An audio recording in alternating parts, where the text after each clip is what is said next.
Adani group पर करते हैं फोकस। यहाँ पर आज भी गिरावट थमती नजर नहीं आ रही है। हिंडनबर्ग के आरोपों के बाद से लगातार विवादों में घिरे अदानी ग्रुप के लिए मुश्किलें बढ़ रही है और खुद अदानी ग्रुप अपने कई बड़े फैसलों पर अब यू टर्न ले रहा है। आइए जानते हैं अरमान से कौन कौन से वो फैसले हैं जो अदानी ग्रुप ने इस पूरा मामला बाहर आने के बाद बदले हैं या होल्ड पर डाले हैं या यू टर्न लिया। अरमान बताइए।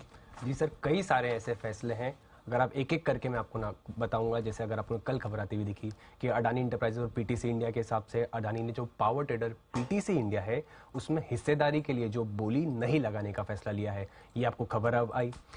कुछ दिन पहले ही आपको ये खबर भी आई थी अडानी पावर से, जहां पर उन्होंने डीबी पावर के अधिग्रहण से पीछे हटने की खबर आई थी, क्योंकि जो तय सीमा थी 15 जनवरी तक, उस समय तक उन्होंने बिड नहीं किया था, तो वहां से वो पीछे होते हुए दिखे थे। और अगर ये बात करें क्वांटम के हिसाब से, तो अडानी पावर ने पिछले साल अगस्त में लगभग 7,000 करोड़ के लिए जो है ये ऐलान किया था कि वो डीबी पावर में इतने के आसपास का जो है अधिग्रहण कर सकते हैं।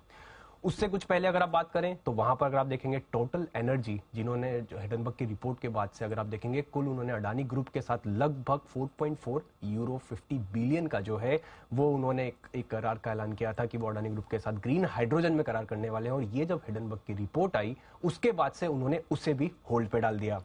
वहीं अडानी ट्रांसमिशन पे एक और चीज भी होती हुई दिखी, जहां पर उत्तर प्रदेश जो MVVNL के जो उन्होंने एक बिड दिया था अडानी ग्रुप ने, क्योंकि उस प्रोजेक्ट के लिए, उस बिड को खारिज कर दिया उन्होंने। और उसके बाद अगर आप देखेंगे ये जो टोटल प्रोजेक्ट था जो अडानी ट्रांसमिशन ने बिड किया था वो लगभग 5,400 करोड़ का था। उसी के साथ साथ एक और चीज ये भी हुई कि जो अडानी इंटरप्राइजेस के लिए आप फंड जुटाने की बात थी, जो उन्होंने 1,000 करोड़ के जरिए जो फंड जुटाने का ऐलान किया था, वो भी जो उन्होंने बैक लेते हुए दिखे। तो ऐसे लगातार हिंडनबर्ग की जब से रिपोर्ट आई है, आप फंड देख लीजिए, ऑर्डर देख लीजिए, टोटल एनर्जी का देख लीजिए, पीटीसी इंडिया देख लीजिए या फिर डीबी पावर देख लीजिए, लगातार उनसे वो सेटबैक और यू टर्न लेते हुए दिखे।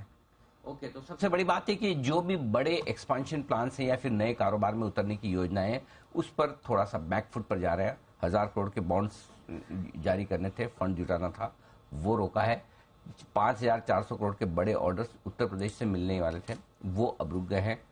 टोटल जो इनके ग्रीन फ्यूल प्रोजेक्ट में जो पैसा लगाने वाला था वो थोड़ा सा हाथ खींचता हुआ दिख रहा है। साथ ही पीटीसी इंडिया के लिए जो बोली लगाने की और साथ ही डीबी पावर को एक्विजिशन करने की जो योजनाएं थी, पावर सेक्टर में बड़ी योजनाएं भी अदानी ने फिलहाल होल्ड पर डाली है। ये सारे डेवलपमेंट आपके सामने अब तक होते हुए दिख रहे हैं। लेट्स सी आगे क्या कुछ डेवलपमेंट होते हैं।